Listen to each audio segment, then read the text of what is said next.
Kontraksi dan relaksasi itu dia membutuhkan asupan oksigen yang itu disuplai dari arteri-arteri kecil yang menempel di dinding jantung. Itulah disebut dengan arteri koronaria. Ada dekstra, ada sinistra, ada kanan, ada kiri, ada anterior, ada posterior. Yang berbahaya itu kalau sumbatannya itu di back, di posterior. Alhamdulillah menurut ceritanya Pak Ferry, beliau ini tersumbatnya di anterior.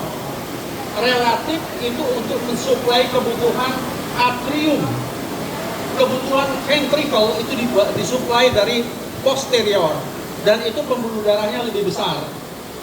Pada keadaan tersumbat, apabila kita rutin melakukan satu aktivitas fisik, terutama gerakan-gerakan Lin Tieng Kong ini, kita melakukan satu yang saya sebut totally passive and active kontraksi. Pada saat kita melakukan kontraksi yang positif, yang aktif, kita juga melakukan kontraksi yang negatif. Makanya pada waktu kita membuka pintu langit atau melakukan gerakan-gerakan kocok. Kari legong ya, itu juga diminta ujung kaki tetap dinaikkan ke atas dan dijaga kontraksi anusnya tetap di 4. Itu artinya totally kontraksi pasif dan aktif. Itu menstimulasi pertumbuhan pembuluh darah baru. Sebetulnya bukan pembuluh darah baru, itu seperti aliran sungai yang tersumbat pelan-pelan. Kalau tersumbatnya mendadak nggak bisa. Tersumbatnya pelan-pelan. Itu biasanya karena aspek metabolisme, karena kurang berolahraga, karena faktor-faktor degeneratif. Kalau tersumbatnya mendadak karena emboli atau ada sumbatan karena arteriosklerosis, tidak bisa. Dia akan membentuk cabang-cabang baru yang disebut dengan anastomose.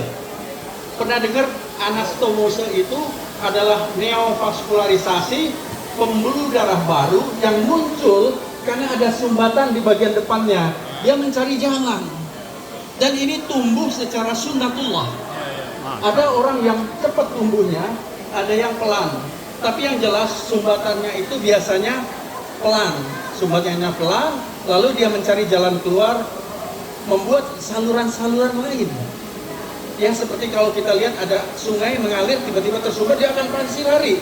Nah itu mencari saluran, disebut anastomose. Ini yang terjadi pada Pak Ferry, dan ini adalah suatu keberkahan dari Allah Subhanahu Wa Taala. Dan ini didukung dengan gerakan olahraga atau terapi seperti yang kita lakukan sekarang ini.